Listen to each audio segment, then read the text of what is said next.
My name is Kehinde Obisheson, and we are speaking on public diplomacy. With my colleague here, I have Sema, I have Martida, and I have Isma. And we share our work into four different segments.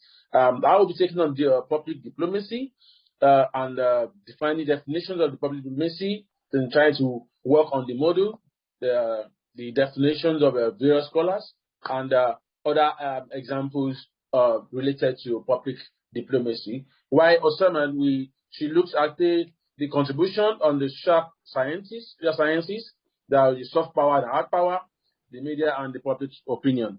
Isma, she will look at, she speaks on the promoting the image of and the reputation, that's on public relations, branding, and selling nations places. Then Mafida, she looks at the methodology approach and the conclusion of the this particular paper.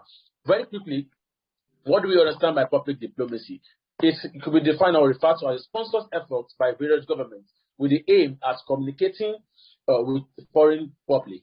And this can be categorized into two basic sector, which is we have the branding and the culture and the political advocacy. What do we understand by the branding? The branding simply means a long-term perception of a particular political public opinion. That while the political advocacy also means the use of public diplomacy to build foreign support for individual policies objective. And when looking at that, we have examples of these various particular sectors. Now, in the branding, we can look at the United States of America and Russia during the ideological war in the late after the Second World War, and this brought an idea from the United States of trying to build a kind of library in Europe, in some of the Europe and the part of the Eastern Europe, in order to sell its capitalist idea and democratic presentation into the world against his opponents. Should I call it opponents? Yeah, the opponents. That's the USSR, which each has his own other masses idea. That is one. Then looking at it from the political advocacy, you have the example of Kuwait trying to lure in US into his internal issue or regional issue with Iraq, which has also come into a mess before the United States came in, and they have before the issue now escalated and everything now came into being. That's the final. And finally, we can easily look at the new phases of the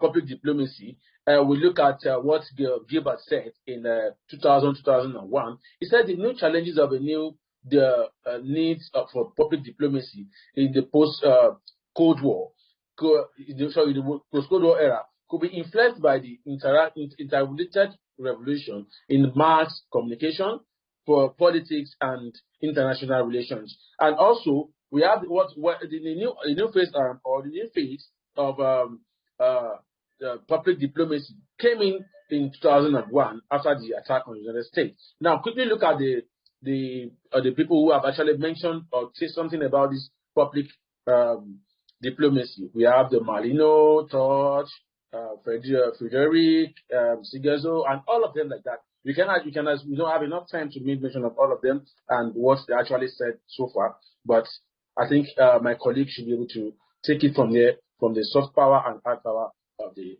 presentation. Good afternoon. My name is Osomi. So today I'm going to talk about power. I'm going to start with power. So the definition of power was founded by a political scientist named Joseph Nye. He defined power as the ability to alter the behaviors of others to get what he wants. Also, he attributed power into two. He classified power into two. This is as power can be achieved through an actual evidence. Hard power, and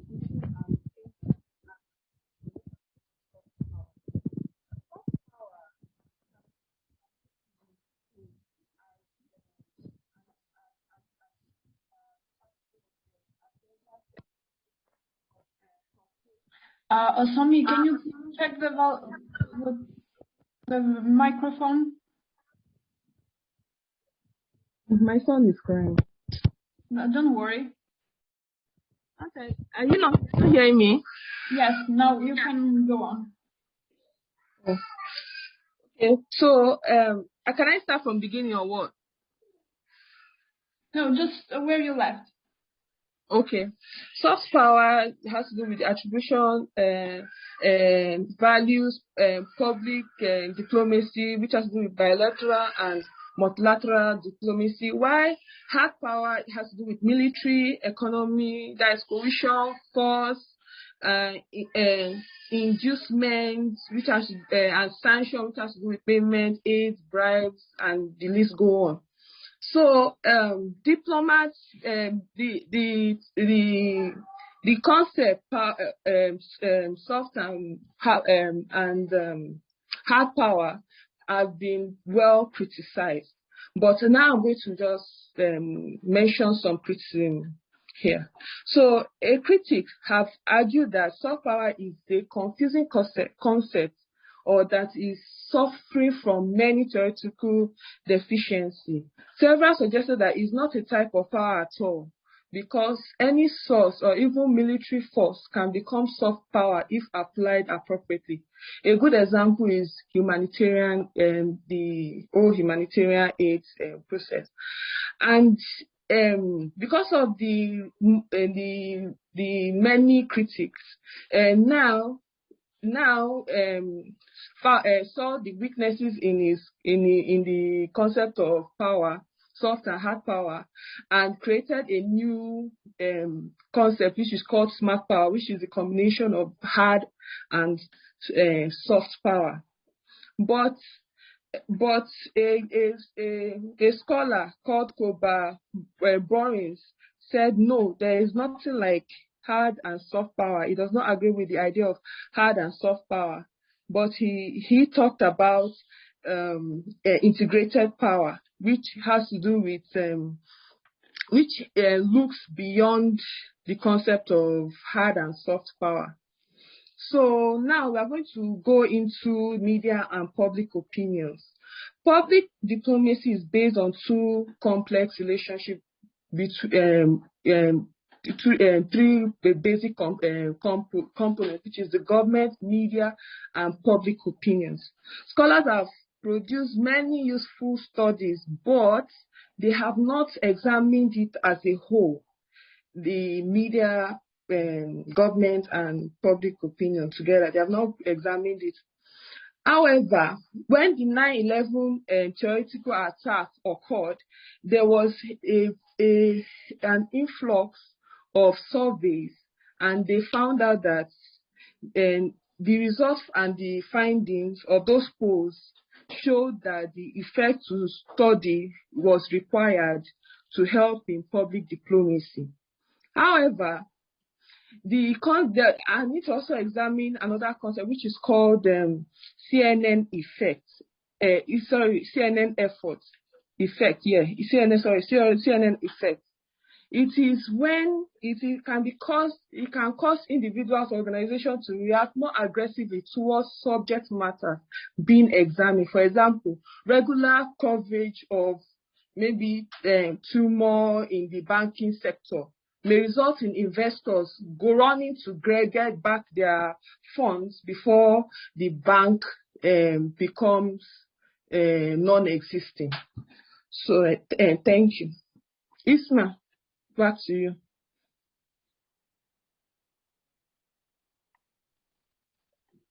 Hello everyone. I'm Isma Noreen and I'm going to describe public relations and branding. Public relations is the essential factor to promote image and reputation of anything. Without public relation, it is problematic thing to make any product national or international popular. To make any product is a worldwide brand. Strong diplomacy in public relation is mandatory.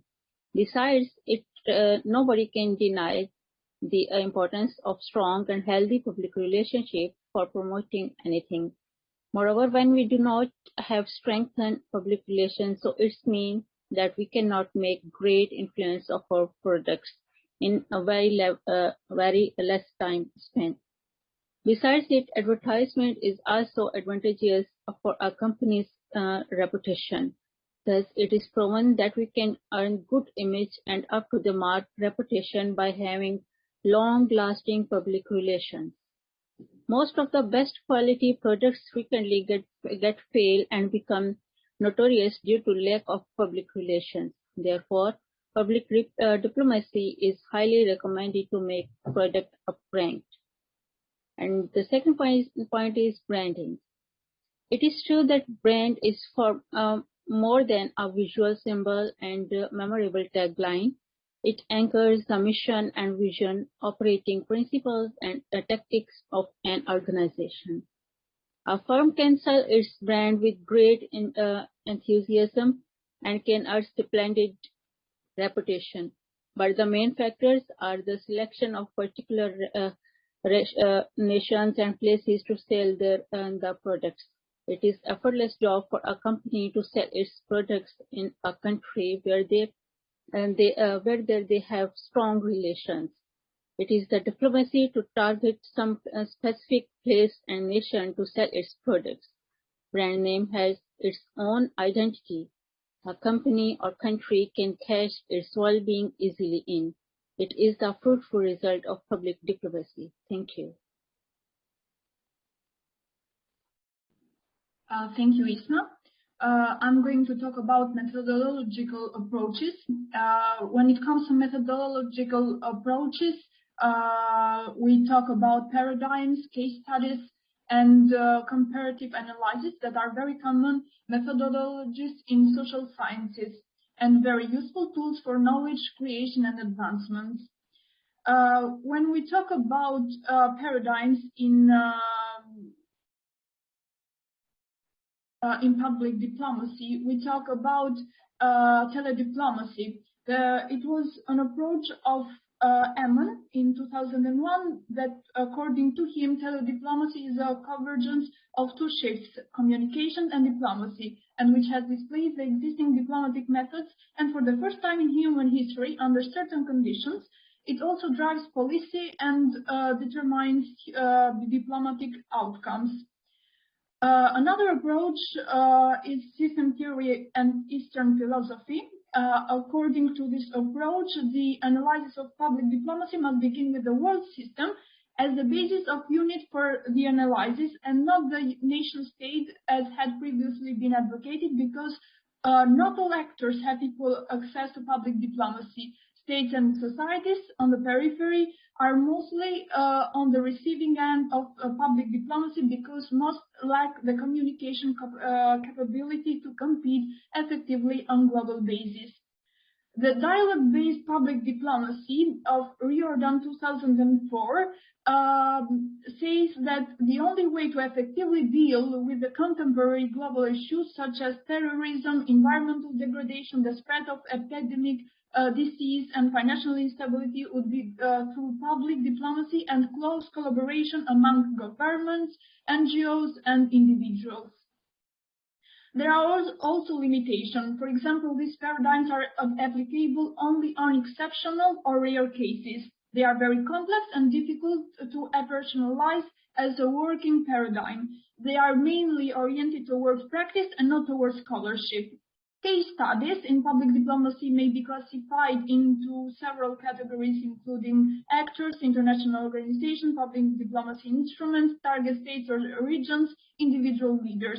Some examples of these case studies are British public diplomacy, Canada, and Israel public diplomacy. Also, for the case studies are limitations, such as the ability to generalize with accuracy is very limited, and there is a lack of effectiveness in comparative political analysis because of different relevant instruments and variables used by scholars. Because of that, there was a necessity to come with a structure in public diplomacy that may be defined in terms of time range and focus in terms of public diplomacy instruments and government involvement. As you see in this framework for the analysis, Traditional public diplomacy was aimed in long-term results, but distinguished among three time dimensions, like immediate, intermediate, and long. Each presents different purposes and means, different attitudes and the media and public opinion, a different degree of desirable association or ties with the government, and matching public diplomacy instruments. To conclude with, there are substantial gaps that exist at several levels and areas, as we mentioned even before, but public diplomacy research cannot be sufficiently accumulated without theory, design, and implementation of other contributions of social and behavior disciplines. And the best way to promote theory is to initiate a new scientific program dedicated to this effort. Progress in public diplomacy research is highly needed because of the central place it is now occupying in foreign policy and diplomacy. Thank you very much from us. We are Group Metronik. Thank you from me, Isma, Kenny, and Osami.